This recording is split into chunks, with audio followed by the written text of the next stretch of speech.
गुरुदेवो महेश्वरः गुरु साक्षात् परब्रह्म तस्मै श्री गुरवे नमः।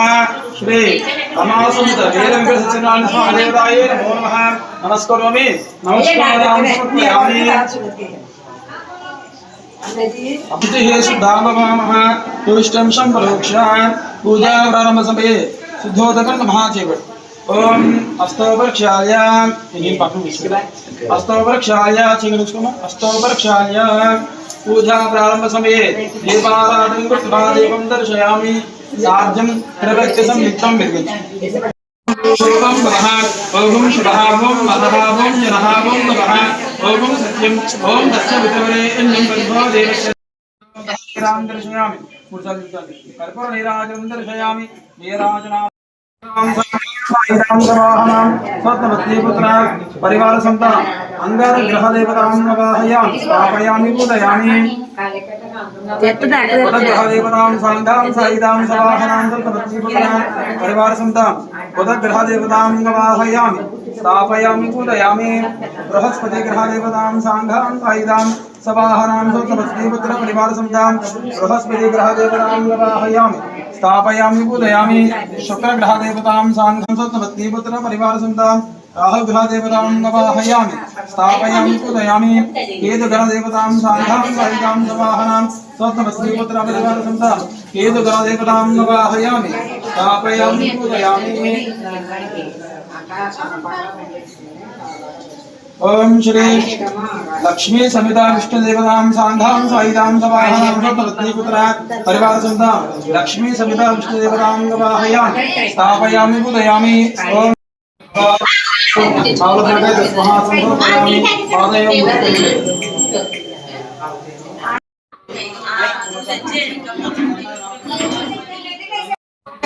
ओम प्राप्नवामातुं याहं दीर्घमाय स्वेश्वा आपश्यते सोनस्तमस्तु अपपश्वया अक्षरंजादिष्टिजासु देव्यः तदेयाज्ञान चंद्रमा आस्तरते दीर्घाय वाय वक्षसे अस्मावृता कीर्णा सत्यवामर्जोमर्जोः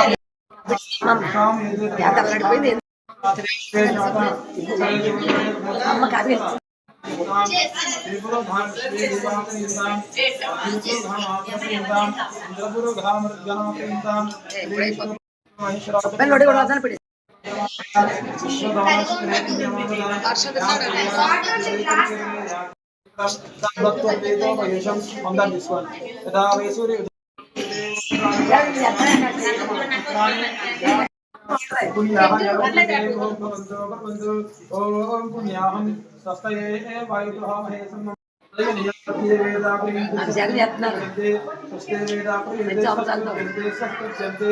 स्वस्तना इंद्रो स्वस्तना पूषा विश्ववेदाः स्वस्तिरन्ताक्षो अधिष्ठितं मे पुष्पन्तवेला स्वस्तिरन्ताक्षो अधिष्ठितं मे पुष्पन्तवेला अष्टो देवो सह अजरस्त प्रस्तात् एकं संतनोदं चंद्रग्रहाय ओम अंगारग्रहाय ओम ग्रहाय शुक्रग्रहाय ओम शनिग्रहाय ओम राहुग्रहाय हे शर्मा श्वेतगण देवताभ्यो नमः।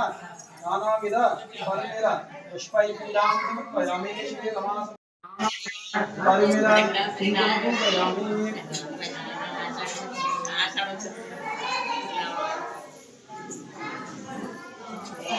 अलंकरणार्थं तुलसीपत्रं समर्पयामि।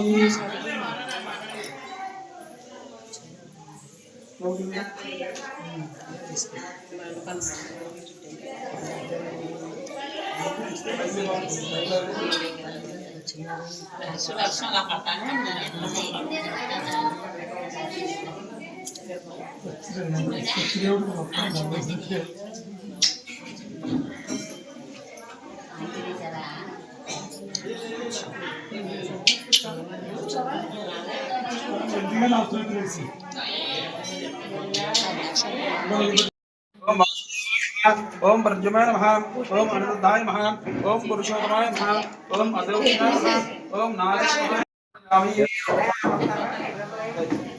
ओम बलाय नमः ओम मागरापयामि।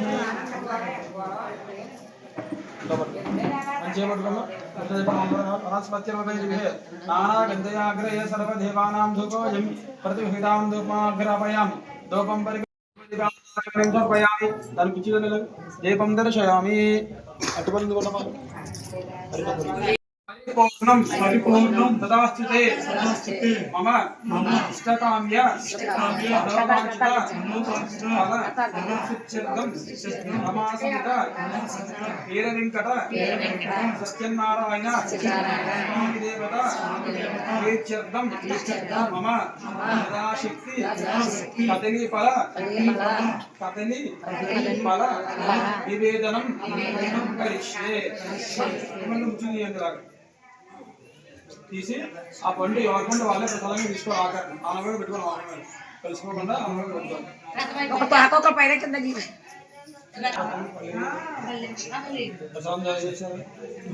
నామఘోరం సమర్పయామి నామఘోరార్థం అక్షదే బీజాం సమర్పయామి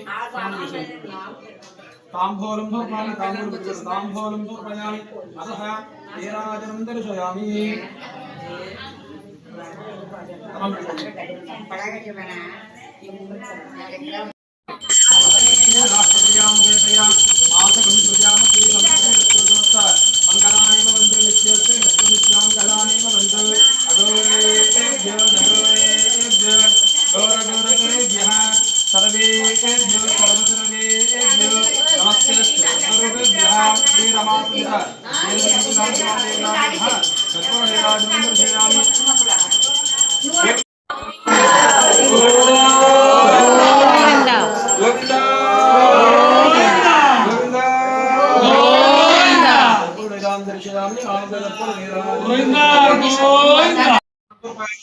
अपराधन क्षमापणस्कारां समर्पयामि धर्मदेवताभ्यो भाष्ये रमासमित वीरवेंकट सत्यनारायण स्वामी ఏర్పాటు చేసి ఆ సభలో ఈ మునిశేషులు కూడా ఆ మహామునులకు నమస్కారం చేసి ఓ మహాత్మా భూలోకంలో మానవులు అనేక రకాల కష్టాలు అనేక రకాల బాధలు పడుతున్నారు వారికి ఈ కష్టాలు తొలగిపోయి ఈ బాధలు తొలగిపోయి సుఖంగా సంతోషంగా మారుకుంటే చెప్పండి స్వామి అని చెప్పి ఆ మహామునులు వెళ్ళారన్నమాట. ఎందుకంటే ఆయన సకల నుంచి నేర్చుకొచ్చారన్నమాట.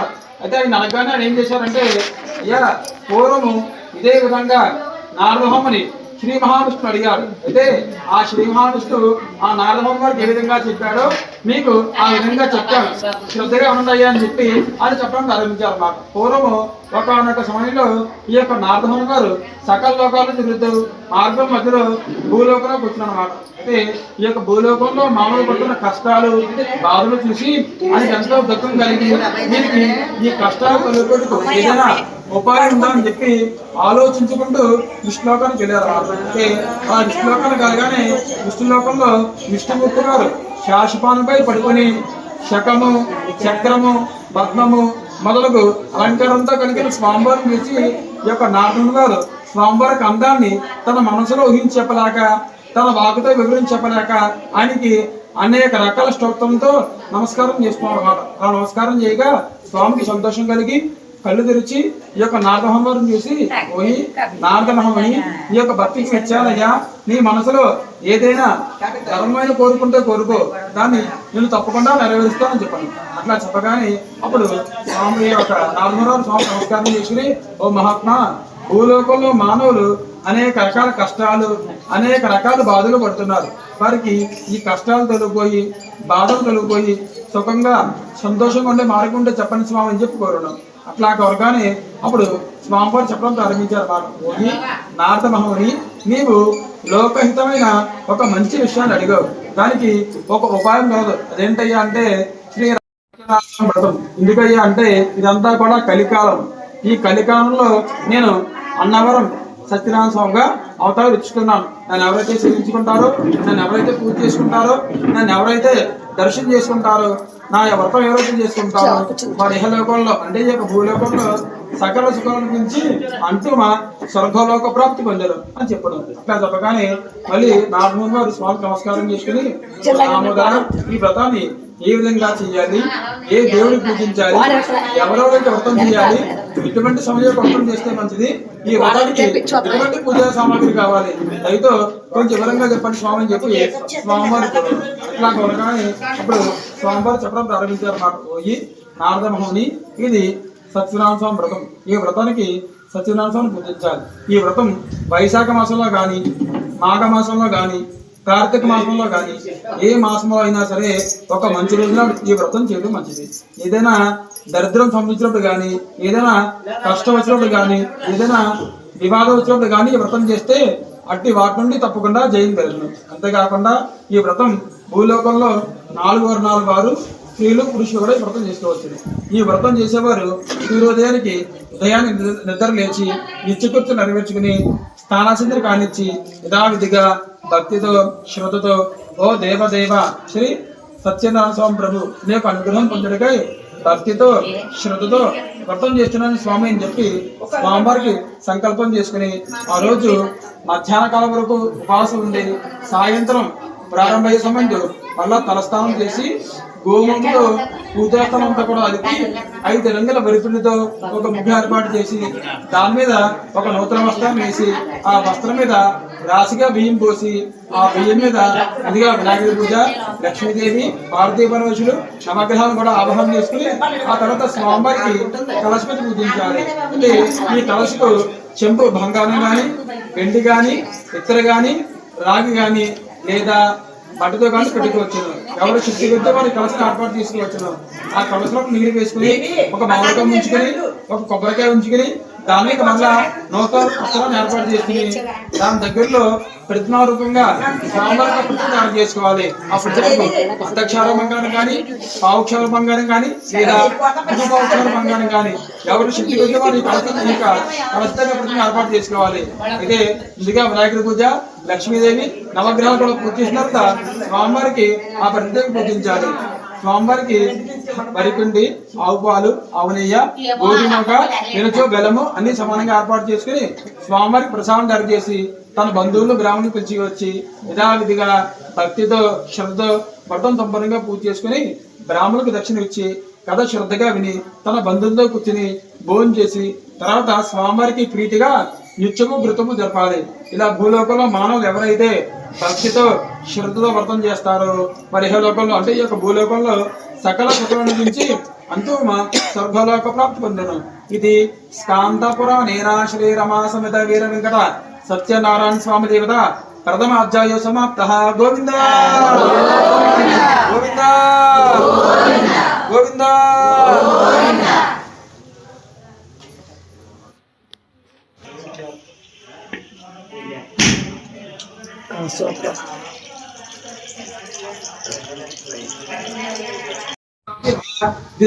ప్రారంభ అంటే అప్పుడు ఈ యొక్క మనుష్యులందరూ కూడా ఈ యొక్క 4 మంది ఏం చేశారంటే స్వామికి నమస్కారం చేసుకుని ఓ మహాత్మా మీరు చెప్పిన కళ చాలా బాగుంది. అయితే పూర్వం ఎవరైనా సరే ఈ వ్రతం ఆచరించారా, ఆచరిస్తే వారికి ఎలాంటి ఫలితం వచ్చింది, దయతో కొంచెం వివరంగా చెప్పండి స్వామి అని చెప్పి కోరడం. అట్లా కోరగానే అప్పుడు స్వామివారు చెప్పడం ప్రారంభించారన్నమాట.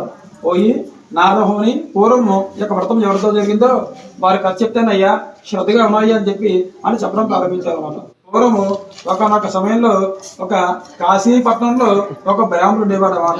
ఆ బ్రాహ్మణుడు మిగులు దరిద్రుడు, తింటకు తిండి లేక, అన్న వస్త్రం లేక, ఆకలితో బాధపడుతూ ప్రతిరోజు కూడా భిక్షయాటన చేసుకుంటూ జీవనం సాగిస్తూ ఉండేవాడు అన్నమాట. అయితే ఈ యొక్క భగవంతుడు బ్రాహ్మణ ప్రియుడు. ఆ బ్రాహ్మణుడు అటువంటి కష్టం రావడం చూసి స్వాములు ఏం చేస్తారంటే భూలోకంలోకి వచ్చి ముసలి బ్రాహ్మణ రూపం ధరించి ఆ పేద బ్రాహ్మణుడు ఎవరైతే ఉన్నారో ఆయనకి ఎదురుగా వెళ్ళి ఆయన నమస్కారం చేసి పోయి మహాత్మా మీకు సకల విద్యలు వచ్చు అని ఇంటికి ఇట్లా దరిద్రంతో బాధపడుతున్నట్టు పడుకున్నాం అట్లా అప్పుడు ఆయన చెప్తారు మాట. పోయి స్వామి నేను ఎంత కష్టమైనా సరే నా పట్టుకోవడం సాధ్యం కావట్లేదు, నా కష్టాలు పోటుకు నేను సుఖంగా సంతోషంగా ఏదైనా మార్గం ఉంటే చెప్పండి స్వామి అని చెప్పి కోరున్నాను. అట్లా కోరగానే అప్పుడు ఈ యొక్క ముసలి బ్రాహ్మణుడు చెప్తున్న మాట, పోయి నువ్వు శ్రీహరిని సేవించుకో, శ్రీ రమా సమేత వీర వెంకట సత్యనారాయణ వ్రతం చేసుకో, ఈ వ్రతం చేసుకుంటే నీ కష్టాలు తప్పకుండా పోను, నువ్వు సుఖంగా సంతోషంగా ఉంటావు అని చెప్పిన. అని చెప్పిన తర్వాత ఈ వ్రతం ఏ విధంగా చేయాలి, ఈ వ్రత విధానం ఏంటి అన్ని కూడా వివరంగా చెప్పేసి ఆఖరణ ఆయన అదృశ్యం అయిపోతారన్నమాట. అట్లాగా ఆయన అయిపోవడం చూసి ఆశ్చర్యపోతారు, ఇదేంటి ఇప్పుడు దాకా వ్రతం గురించి చెప్పాడు, వ్రతం అంతా పూర్తయిన తర్వాత ఆఖరణ అదృశ్యం అయిపోయాడు, అయితే ఈ వ్రతం చాలా మహిమ కాదు, ఈ వ్రతం మీరు తప్పకుండా చేసుకోవాలని చెప్పి ఆ రాత్రి అంతా కూడా ఈ వ్రతం గురించి ఆలోచిస్తూ నిద్రలాగా ఎట్లాగా కాలం నడిపి మరణాలు ఉదయం నిద్ర లేచారు. మా నిద్ర లేచి నిత్యకృత్యం నెరవేర్చుకుని స్నానసుందరి కానిచ్చి స్వామికి నమస్కారం చేసుకుని ఓ దేవదేవ శ్రీ సత్యనారాయణ స్వామి ప్రభు నీ వ్రతం చేటుకు నేను అనుగ్రహించుకున్నాను. నీ వ్రతం చేద్దామని చెప్పి నిర్ణయించుకున్నాను. కానీ నీ వ్రతం ఏ శక్తి నాకు లేదు కనుక ఈరోజు నేను భిక్షాటం చేస్తున్నాను. ఈ భిక్షాటంలో నాకు ఏ ద్రవ్యాలు లభిస్తాయో ఆ ద్రవ్యాలతో కలిపి నీ వ్రతం చేస్తాను స్వామి అని చెప్పి ఆయనకి స్వామివారికి నమస్కారం చేసుకుని ఆ గ్రామంలోకి వెళ్ళి ఒక దగ్గరికి వెళ్ళి చింతపండుని, ఒక దగ్గరికి వెళ్ళి వరిపిండని, ఒక దగ్గరికి వెళ్ళి నోకని చెప్పి అందరి దగ్గరికి వెళ్ళి అలా భిక్షాటం చేసుకుని అన్ని ఏర్పాటు చేసుకుని స్వామివారికి వ్రతానికి అన్ని ఏర్పాట్లు చేసుకుని తన గ్రామంలో బంధువులు పిలుచుకొచ్చి యథావిధిగా భక్తితో శ్రద్ధ వ్రతం చేశారమ్మా. ఈ వ్రతం చేయడం వల్ల వ్రత విధానం వల్ల ఆయనకు ఉన్న కష్టానికి వదిలిపోయి సకల సంపదలు పొందినవాడే అంతే స్వర్గలోకంలో పోయి కారణమని ఈ వ్రతం చెప్పినట్టు భూలోకంలో మానవులు ఎవరైతే భక్తితో శ్రద్ధ వ్రతం చేస్తారో రాముడు వల్లే వాళ్ళకున్న కష్టాన్ని కూడా తొలగిపోయి సకల సంపదలు పొందిన వారే అంతిమ స్వర్గలోక ప్రాప్తి పొందారు అని చెప్పారు. అట్లా చెప్పిన తర్వాత ఇప్పుడు ఈ యొక్క మునిశేషులకు మహామంత్రం చెప్తారన్నమాట. ఈ విధంగా నారదమునికి శ్రీ మహావిష్ణు స్వామి వారు చెప్పారు. ఆ విధంగా మీకు తెలుపుతున్నాను. ఎవరైతే భూలోకంలో వ్రతం చేసుకుంటారో వారికి అన్ని కష్టాలు పోయి సుఖంగా సంతోషంగా ఉంటారని చెప్తారన్నమాట. ఇట్లా చెప్పిన తర్వాత ఈ యొక్క మునిశేషులు అందరూ కూడా ఆయన నమస్కారం చేసుకుని మహాత్మా మీరు చెప్తున్న కథ చాలా బాగుంది. అయితే ఈ యొక్క బ్రాహ్మణ కథ విని కానీ లేకపోతే ఒక బ్రాహ్మడు వ్రతం చేస్తుండగా చూసి కానీ ఎవరైనా సరే ఈ వ్రతం ఆచరించారా, ఆచరిస్తే వారికి ఎలాంటి ఫలితం వచ్చింది, దయతో కొంచెం వివరంగా చెప్పండి స్వామి, ఎందుకంటే వ్రతం వింటూ చాలా బాగుంది స్వామి అని చెప్పి అడుగుతారు అన్నమాట. అట్లా అడగగానే అప్పుడు మళ్ళీ చెప్పడం ప్రారంభిస్తారు అన్నమాట. ఒకనొక సమయంలో ఈ యొక్క బ్రాహ్మడు తన బంధువులను, తన స్నేహితులను, తన సన్నిహితులను పిలిచికొచ్చి యథావిధిగా భక్తితో శ్రద్ధ వ్రతం చేస్తున్నమాట. ఈ వ్రతం చేస్తుండగా అదే మార్గం గుండా ఒక కట్ల మిగవాడు ఆ మార్గండా వెళ్తూ ఈ యొక్క బ్రాహ్మణ గృహమతి జనాన్ని చేసి ఆశ్చర్యపోయి తన కట్లికాలు ఏదైతే ఉందో దాన్ని భుజం తీసి వీధిలో పెట్టి ఆయన గృహంలో వెళ్ళి ఆయన నమస్కారం చేసి ఓయి మహాత్మా ఇదివరకు మీరు చాలా కష్టాలు పడ్డారు, చాలా బాధలు పడ్డారు, తింటే కూడా తినలేదు, కానీ ఇంత తక్కువ కాలంలో ఇంత ఐశ్వర్యము, ఇంత సంతోషము, ఇంత సౌభాగ్యము మీకు ఏ విధంగా వచ్చింది స్వామి అని చెప్పి అడిగాను. అట్లా అడగగానే ఆ బ్రాహ్మణి ఇక్కడ మాట పోయి నిన్ను శ్రీహరి సేవించుకున్నాం, శ్రీ రమా సమేత వీర వెంకట సత్యనారాయణ వ్రతం చేసుకున్నాం. ఈ వ్రతం చేయడం వల్ల వ్రత విధానం వల్లే నా కష్టాలు కూడా తొలగిపోయిందని చెప్పి ఈ వ్రతం చెప్తారన్నమాట. అట్లా చెప్పగానే ఆ కట్లంపు కూడా స్వామికి నమస్కారం చేసుకుని ప్రసాదం గ్రహించి దాహం తెచ్చుకుని భోజనం చేసి తండ్రికి చేరుకుని మర్నాడు దయాన్ని ఈ కట్లికాడు భుజంపై పెట్టుకుని ఓ దేవదేవ శ్రీ సత్యనారాయణ ప్రభు ఈ రోజు ఈ కట్లమ్మగా నాకు ఎంత ధనం అయితే వస్తుందో ఆ ధనంతో మీ యొక్క వ్రతం చేస్తాను స్వామి అని చెప్పి సంకల్పం చేసుకుని ఆ రోజు కట్లమ్మడానికి ధనం వీధిలో వెళ్ళడం అన్నమాట. లేని విధంగా సకాలానికి ఈ కట్లన్నీ ముగిపోయి అనుకున్న ధనం కంటే 3 వంతుల ధనం లాభం వచ్చింది అనమాట. చాలా సంతోషం కలిగి తన బ్రాహ్మణులు బంధువులు పిలుచుకొచ్చి పూజకి అన్ని సామాన్లు ఏర్పాటు చేసుకుని యథావిధిగా భక్తితో శ్రద్ధ వ్రతం చేసింది. ఈ వ్రతం చేయడం వల్ల భర్త విధానం వల్ల అనుకున్న కష్టాలను తొలగిపోయి సంతానము సౌభాగ్యం కలిగి బతుకంత కాలం కూడా సకల సుఖాలను పెంచి అంతిమ స్వర్గలోక ప్రాప్తి పొందారు. ఈ మునిశక్తులారా ఈ విధంగా భూలోకంలో మానవులు ఎవరైతే భక్తితో శ్రద్ధ వ్రతం చేస్తారో పరిసలోకంలో అంటే ఈ భూలోకంలో సకల కష్టాలు తొలగిపోయి అంతిమ స్వర్గలోక ప్రాప్తి పొందారు. ఇది కాంతాపురం నేనా శ్రీ రమా సమేత వీర వెంకట సత్యనారాయణ స్వామి దేవతాభ్యే నమః.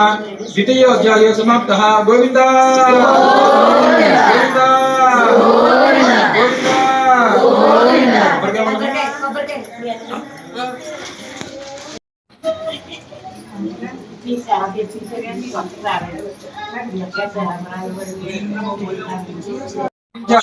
సత్యవంతుడు అతని భార్య చాలా సుందరవతి ఒక గుణం కలదు. అయితే ఆ దంపతులకు వివాహాన్ని చాలా కాలమైనా సరే సంతానం కలక ఆ రాజుగారు అనేక రకాల యజ్ఞాలు అనేక రకాల యాగాలు చేసినా సరే సంతానం కలక రోజు కూడా దేవాలయానికి వెళ్ళి రాముడికి విశేషంగా అయితే ఒక సమయంలో ఒక పండితుడు రాజుగారు వేసి పోయి రాజేంద్ర మీరు శ్రీహరి సేవించుకోండి, శ్రీ రమా సమేత వీర వెంకట సత్యనారాయణ వ్రతం చేసుకోండి, ఈ వ్రతం చేసుకుంటే మీకు తప్పకుండా సంతానం కలుగును అని చెప్పడం. అట్లా చెప్పగానే ఆ రాజుగారు ఒక మంచి రోజు నాడు భద్రాది నలితీరంలో ఈ వ్రతం చేసుకుంటా అదే మార్గంగా తన వ్యాపారం కోసం అని చెప్పి ఒక సావుకారు గారు తన పొల చేసుకుంటారుగా ఈ యొక్క రాజుగారిని తన పొలం ఒడ్డుకు చేర్చుకుని రాజుగారి దగ్గరికి వెళ్ళి అని నమస్కారం చేసి ఈ రాజేంద్ర మీరు చేస్తున్న పూజ స్వామి ఈ పూజ చేస్తే ఎలాంటి ఫలితం వస్తుంది వివరంగా చెప్పండి స్వామి అని చెప్పి కోరడు. అట్లా కోరగానే అప్పుడు ఆ రాజుగారు చెప్తారు మాట పోయి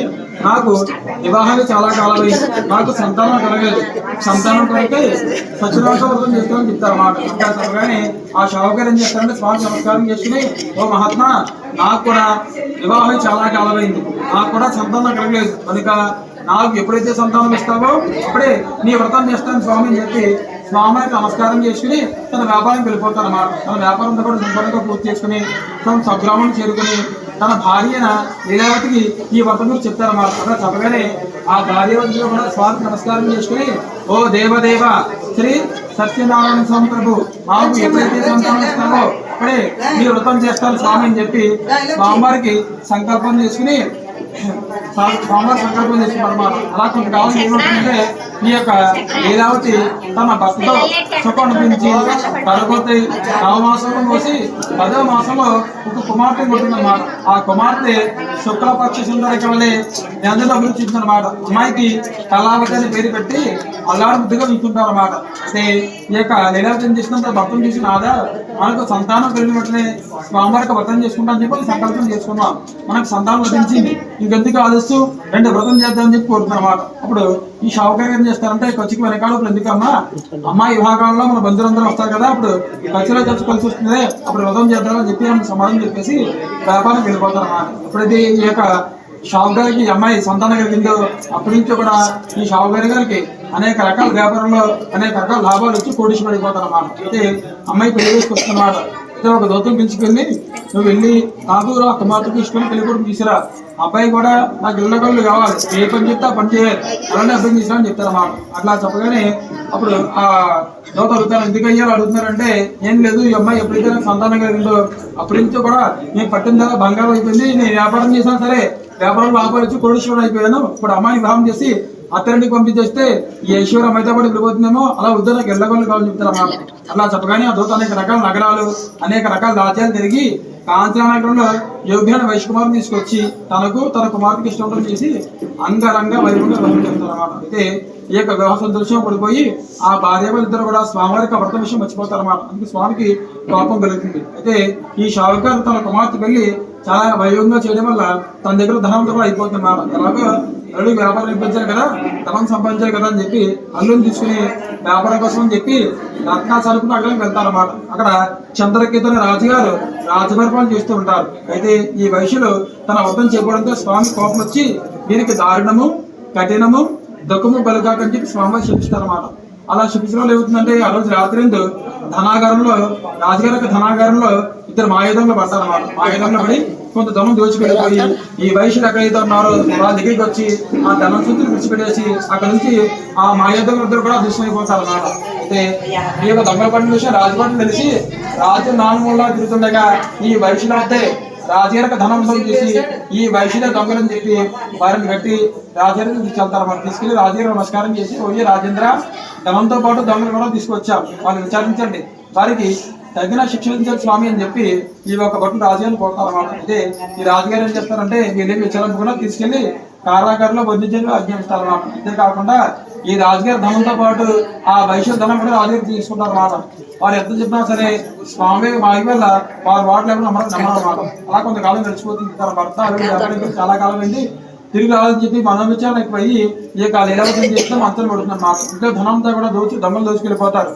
తింటకు తినలేక అనవసరం లేక ఆకలితో బాధపడడం చూసి ఈ కళావతి ఏం చేస్తుందంటే అదే గ్రామంలో ఒక పండితులు ఉంటే ఆ పండితులతో సాయం చేసి వాళ్ళ దగ్గర ఆహారం పట్టుకెళ్ళి తను తింటూ తన తల్లికిచ్చి ఇద్దరు కూడా జీవనం సాగిస్తుంటారు అన్నమాట. అయితే ఒక సమయంలో ఆ బ్రాహ్మణుడి వద్ద ఈ సత్యనారాయణ వ్రతం జరుగుతుందన్నమాట. అయితే ఈ కళావతి వెళ్తుందన్నమాట. ఆ వ్రతంతో చూస్తుంది.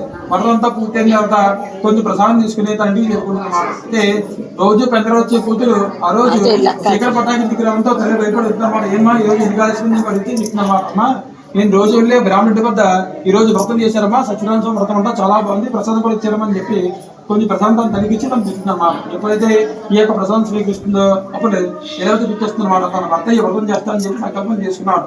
అయితే ఈ వ్రతం చేయకుండా వాయిదా వేసుకుంటూ వచ్చాడు.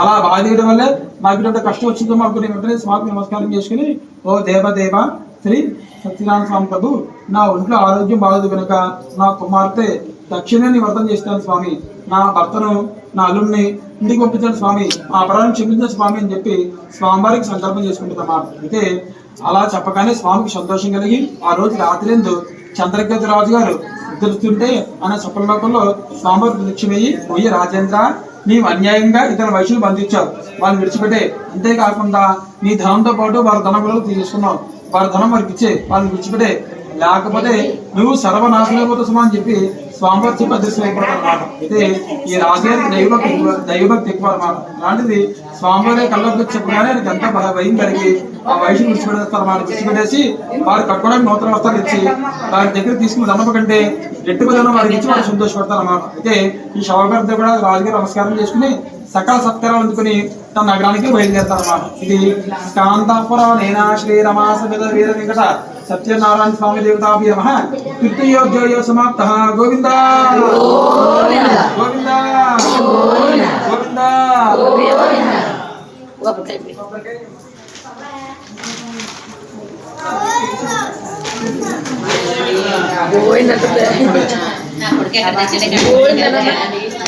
హైదరాబాద్ ఆకరించారు తీర్థాన్ని కూడా సేవించుకుని బ్రాహ్మణులకు విశేషం ఇచ్చి వారు సంతోషపెట్టి తన నగరానికే బయలుదేరడం. ప్రయాణం చేశాక ఇద్దరు కూడా బాగా లేచిపోయి పడవ ఒడించుకుని విశ్రాంతి తీసుకుని ఉంటారు అన్నమాట. అలా విశ్రాంతి తీసుకుని ఉంటే అప్పుడు ఈ స్వామివారు ఏం చేస్తారంటే ఒక ముత్తర సన్యాసం ధరించి ఆ వైష్ణవ పడవకి వెళ్తారు. వాళ్ళు నమస్కారం చేసి వైష్ణవారా ఆ స్వామివారు రైతు మీరు నాకు దర్శించారు, నాకు చాలా సంతోషంగా ఉంది. అయితే నాకు బాగా ఆకలిగా ఉందా, నాకు బాగా ఆకలిగా ఉందయ్యా, మీ దగ్గర ఏమైనా ధనం ఉంటే సాయం లేదు, మీ పేరు చెప్పుకుని స్వామివారి పేరు చెప్పుకుని ఒక పూట నా పొట్టనుకున్న సుమా అని చెప్పి అని కోరుతారు అన్నమాట. అయితే ఈ స్వామివారి ఎందుకు ఎలా చేస్తారంటే మీకు ఇన్ని కష్టాలు వచ్చాయి, ఇన్ని బాధలు వచ్చాయి, నా పేరు కానీ నా వ్రతం కానీ మీరు గుర్తురాలేదు, కనీసం నా పేరు చెప్తే నా వ్రతం గుర్తొస్తుందేమో, అప్పుడైనా సరే వారు తప్పు తెలుసుకుని నా వ్రతం చేస్తారని అనుకుని స్వామివారు సన్యాసోపరి వారి దగ్గరికి వెళ్తారన్నమాట. అయితే ఈ యొక్క షావుకారిద్దరు కూడా ధనాగారంతో పరిహాసంగా నడుతూ పోయి సన్యాసి మా పడవ ఏముంటే నీకు ఎందుకయ్యా, ధనం ఉంటే దోచి కూడా కాదు ఇస్తున్నావా, మా పడవలో ఆకులు ములుగులు తప్ప ఇంకేం లేవని చెప్తారన్నమాట. అట్లా చెప్పగానే ఈ సన్యాసి ఏం చేస్తారంటే అట్లాగా ఉగాక అని చెప్పి కొంత దూరం వెళ్ళి ఒక చెట్టు మీద కూర్చుని విశ్రాంతి ఇస్తూ ఉంటారన్నమాట. అయితే ఈ వైష్ణవుతో కూడా పడవ దిగిపోయి నిచ్చుకొంతు నెరవేర్చుకుని స్థానసంతులు కానిచ్చి తిరుగు ప్రయాణం చేద్దామని చెప్పి పడవ ఎత్తి ఇస్తే పడవలో ధనం సంతుల బదులు ఆకులు ములుగులు ఇస్తారు. ఇద్దరు కూడా చాలా బాధపడుతుంటారు. అలా బాధపడుతుంటే ఈ యొక్క అల్లుడు యొక్క వాంగారం చేసి మనం ఇట్లా బాధపడవచ్చు, ప్రయోజనం ఏమీ లేదు, ఎందుకంటే ఇందాక సన్యాసి వచ్చి మన దగ్గర ఏమున్నాయని అడిగితే మనం ఆకులు ములుగులు ఉన్నాయని చెప్పాం. తిరిగి చూస్తే మన పొలంలో ఆకులు ములుగులు ఉన్నాయి. అయితే ఆ సన్యాసి చాలా మహిమ గల ఆయన మనం శిక్షించాడు. ఆ శిక్షించడం వల్లే మన ధనంతో కూడా పోయింది. ఏడు ఆ సన్యాసి దగ్గరికి ఏడిస్తే మన ధనం మనకు తిరిగి వచ్చే అవకాశం అని చెప్పాడు. ఇంకా చెప్పగానే షావుకారం చెప్పి నమస్కారం చేసి, ఓ మహాత్మా మీరు ఎవరో తెలియక మీతో పరిహాసంగా మాట్లాడారు, మనం క్షమింపండి, నా ధనం నాకు తిరిగి వచ్చేలా చేయండి స్వామి అని చెప్పి అని కోరుతారు. అట్లా కోరగానే ఆ సన్యాసి ఏం చెప్తారంటే నేను సన్యాసిని కాదయ్యా సత్యనారాయణ స్వామిని, నువ్వేం చేసావు, నా వ్రతం చేసుకుంటావు చెప్పి సంకల్పం చేసుకున్నావు, నీ కోరికలు నెరవేర్చుకున్నావు, నా వ్రతం చేయకుండా వాయిదా వేసుకుంటూ వచ్చావు, చివరాఖరికి నా పేరు చెప్పినా సరే నా పేరు కానీ నా వ్రతం కానీ గుర్తురాలి, అందుకనే నాకు కోపం కలిగింది, అందుకే నీకు ఇలాంటి శిక్షలు వస్తూనే ఉంటాయి, ఇలాంటి శిక్షలు మరిన్నీ వస్తూనే ఉంటాయని చెప్తారు అన్నమాట. అట్లా చెప్పగానే ఆ షావుకారు ఏం చేస్తారంటే ఆయన శాస్త్ర నమస్కారం చేసుకుని, ఓ మహాత్మా ఈ యొక్క ప్రపంచంలో సకల దేవతలు సకల మానవులు ఈ యొక్క అనుగ్రహంలో ఉంటారు, సాధారణ మానవుని నాపై ఇట్లా కోపించండి స్వామి, నాకు క్షమింపండి, నాకు ఒక అవకాశం ఉంది, ఇంటికి వెళ్ళి మీ వ్రతం చేస్తాను స్వామి అని చెప్పి అనేక రకాలుగా స్వామివారు కోరగా స్వామికి సంతోషం కలిగి వారి ధనం వారికి తిరిగి వచ్చేలా చేస్తున్నమాట. వారి ధనం వారికి తిరగడంతో చాలా సంతోషం కలిగి స్వామివారు నమస్కారం చేసుకుని తన పడవ తీసుకుని తన స్వగ్రామం చేరుకుంటారు. మన గ్రామం చేరుకున్న వెంటనే ఒక దూతను పిలిచి తమ లాకను తన భార్యకు తన కుమార్తెకు దర్శనం చేస్తారన్నమాట. అట్లా చెప్పగానే అప్పుడు ఈ యొక్క దూతంటికి వెళ్ళి లీలావతిని చూసి, అమ్మా నీ భర్త నీ ఎదుడు ఇప్పుడే ఒడ్డుకి చేరేదమ్మా, ఏమో గమ్మని చెప్పారమని చెప్తారన్నమాట. అట్లా చెప్పగానే ఈ లీలావతి ఏం చేస్తుంటే తన కుమార్తె తొందరలో కలవతి ఏం చేస్తుంటే మామూలు యొక్క భర్త అంతా సంపూర్ణంగా పూర్తి చేసుకుని కొంచెం ప్రసాదం కలిగించేసి తన తండ్రి మర్చిపోయి తన భర్తను చూడడానికి తొందరలో అరుగుపడిన ఆ సముద్రం వెళ్ళిపోతున్నమాట. అలాగే స్వామి కోపం చెప్పి తన భర్తను పడవను ఇంట్లో ఉంచేస్తారన్నమాట. చూస్తుండగా తన భర్త పడవతో పాటు ఇంట్లో చేసి ఈ యొక్క లీలను చాలా బాధపడి ఈ యొక్క బాధను తట్టుకోలాగా తను కూడా చనిపడి ప్రయత్నిస్తుంటే తన తండ్రి తన కుమార్తెని ఆపి అంతా కూడా స్వామి యొక్క మాయ తప్ప ఇంకేం కాదమ్మా, స్వామివారిని వేడుకుంటే మన కష్టాలు జరిగిపోతాయని చెప్పి అందరూ కూడా స్వామివారిని వేడుకుంటారు అన్నమాట. ఆ వేడుకొని అప్పుడు ఆకాశానికి మాట మిస్తారన్నమాట. పోయి షావుకారు నీ కుమార్తె నా వ్రతం అయితే సంపూర్ణంగా పూర్తి చేసిందే కానీ నా వ్రతాన్ని స్వీకరించలేదు, నా వ్రతం చేస్తే ఎలాంటి ఫలితం వస్తుందో నా వ్రతం తింటే దానికి రెట్టింపు ఫలితం వస్తుంది, ఇంటికి వెళ్ళి వ్రతం తినేసి రమ్మను, అంతా యథావిధిగా మంచిగా జరగని చెప్తాను. అట్లా చెప్పగానే అప్పుడు ఈ కళావతి పడుకోవడానికి వెళ్ళి స్వామికి శాస్త్ర నమస్కారం చేసి స్వామి నా అపరాధం క్షమించండి, నా భర్తను నాకు తిరిగి వచ్చేలా చేయండి స్వామి అని చెప్పి స్వామివారి సంకల్పం చేసుకుని ప్రసాదం గ్రహించి మళ్ళీ సొంత రోజు వస్తున్నాడు. అలా రాగానే తన భర్త యథావిధిగా పరతో పాటు పైకి తేలి ఉన్నాడు అన్నమాట. ఆశ్చర్యపోతుంది. ఇందాకేమో నా భర్త చనిపోయిన వచ్చాడు, ఇస్తే పరతో పాటు పైకి తేలి ఉన్నాడు, ఇదంతా చాలా హాయిగా ఉంది, ఇప్పుడు ఉంటే మంచిది కాదు, తన భర్త నుంచి వెళ్ళిపోవాలని చెప్పి తన తండ్రి తొందర చేస్తున్నాడు. నాన్నకి వద్దు ఆలస్యంగా రెండు మన ఇంటికి వెళ్ళిపోవాలని చెప్పి తొందర చేస్తే ఆ షావుకారు తొందరపడకుండా తన బంధువులను తన బ్రాహ్మణులు పిలుచుకొచ్చి ఆ సముద్రం మధ్య ఏ సత్యనారాయణ సమర్పణ చేసుకుని వ్రతంతో పూర్తయిన తర్వాత ఇంటికి చేరుకుంటాను అన్నమాట. ఆ మొదలుకొని ఆ షావుకారు ప్రతి నెల విడవకుండా ఈ వ్రతం చేయడం వల్ల అనేక శకలేశ్వరులు కలిగి అంతిమ సర్వలోక ప్రాప్తి పొందారు. ఇది స్కాంతపురం నేనా శ్రీరమా సమిత వీర వెంకట సత్యనారాయణ స్వామి దేవతాభ్య నమః. 4వ అధ్యాయ సమాప్త. గోవింద గోవింద గోవింద.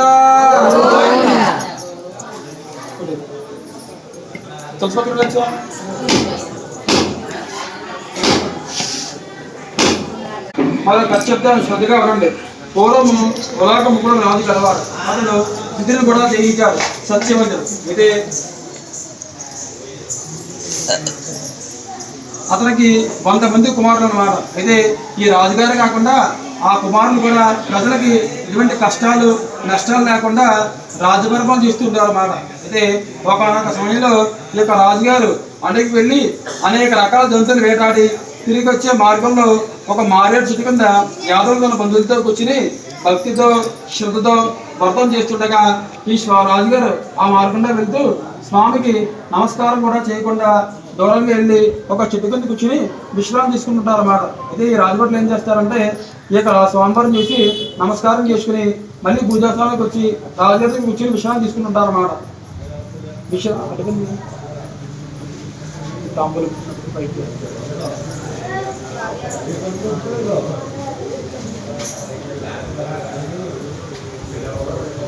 రాజుగారికి వచ్చి మళ్ళీ విశ్రాంతి తీసుకుంటుంటారు అన్నమాట.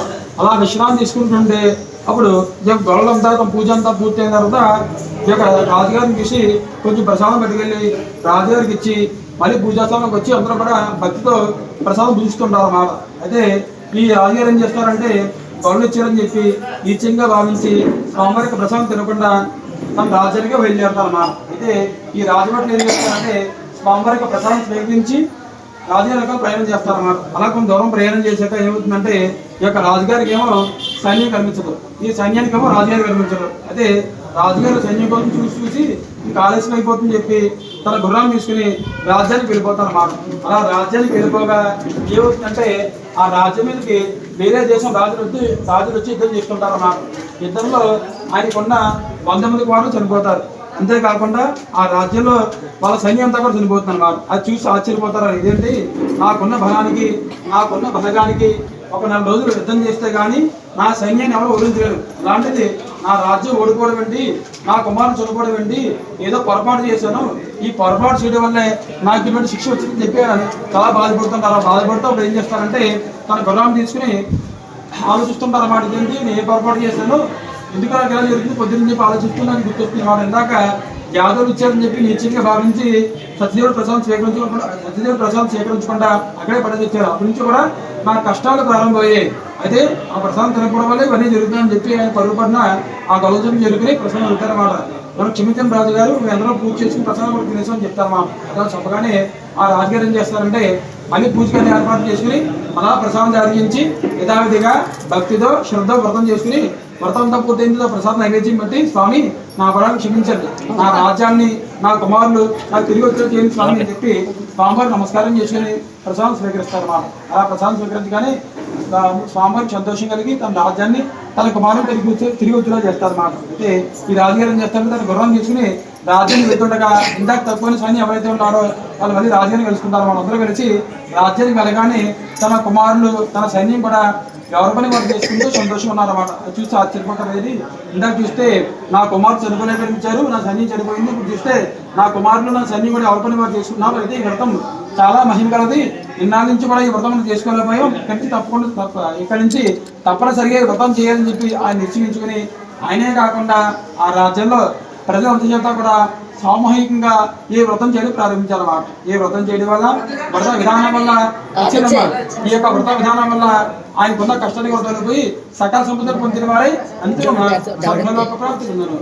మునిశేషులారా, ఈ వ్రతం చెప్పిన ఎవరైతే భూలోకంలో మానవులు ఎవరైతే భక్తితో శ్రద్ధలో వ్రతం చేస్తారో పరిలోకంలో అంటే ఈ యొక్క భూలోకంలో సకల సుఖాల నుంచి అంతిమ స్వర్గలోక ప్రాప్తి పొందారు. అంతేకాకుండా ఈ కలికాలంలో స్వామివారు అనేక రకాల అవతారాలు ఎత్తి భక్తుల కోరిన కోరిక తీరుస్తున్నారు. అంతేకాకుండా ఈ స్వామివారిని కొంతమంది సత్య ఈశ్వరుడిని, కొందరు సత్యం నారాయణుడిని, కొందరు సత్యదేవుని కూడా పిలుస్తుంటారు. స్వామివారిని ఈ విధంగా పిలిచిన స్వామివారిని ఈ విధంగా కొలిచినా సరే భక్తుల కోరిక స్వామివారు తప్పకుండా నెరవేర్చను. ఈ వ్రతం చేయడానికి శక్తి లేనివారు భక్తితో ఈ వ్రతం చూసినా కానీ శ్రద్ధగా కథ విన్నా కానీ స్వామివారి అనుగ్రహంతో వారికి సకల బంధాలు ఏర్పడి అంతిమ స్వర్గలోక ప్రాప్తి పొందడం. ఇది స్కాందపుర నేనాశ్రీ రమా సమిత ఏరమిత సత్యనారాయణ స్వామి దేవతాయే నమో నమః. పంచమోధ్యాయ సమాప్తః. గోవింద గోవింద గోవింద. పేరు అక్కడ పేరు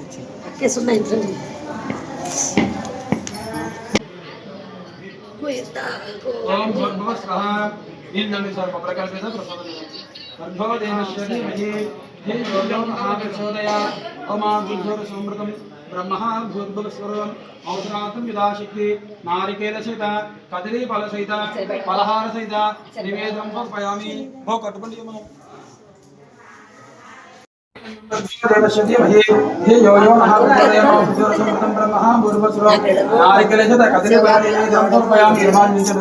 ప్రణాయ శ్వాహ అపానాయ శ్వాహ గణాయ శ్వాహ ఉదానాయ శ్వాహ సమానాయ శ్వాహ దేవాని సమర్పయామి. అమృతపదామహే ఉత్తరాభూషం సమర్పయామి. హస్తో ప్రక్షాళయామి పాదో ప్రక్షాళయామి పునః సుధాచమనిం సమర్పయామి. నివేదయామి నివేదయామి నివేదనం సమర్పయామి. ఊఘీ వలశకర్పరినాగ వల్లేతలేరుతం ముక్తాజులను సంయుక్తం తాంబూలం ప్రతియుతాం శ్రీరమాసమిత వేదం కృష్ణాం స్వామి దేవతాభ్యాం తాంబూలార్థం అక్షతై బూధాం సమర్పయామి. అతః నీరాజనం దర్శయామి. सम्राजं च विराजं च अभिश्वीर्यार्चनं कृते लक्ष्मीराष्ट्रयां वेदया मासकं तुजामसि. गौरगौरतरेभ्यः सर्वेभ्यो सर्वसर्वेभ्यो नमस्ते. सर्वरूपेभ्यः श्रीरमासमित वीरवेंकटमुक्तिनारायण स्वामी देवताभ्यो नमः. आनन्दगर्भो नीराजनं दर्शयामि. सत्यनारायण गोविन्द वीरवेंकट सत्यनारायण गोविन्द अన్నవరం సత్యనారాయణ గోవింద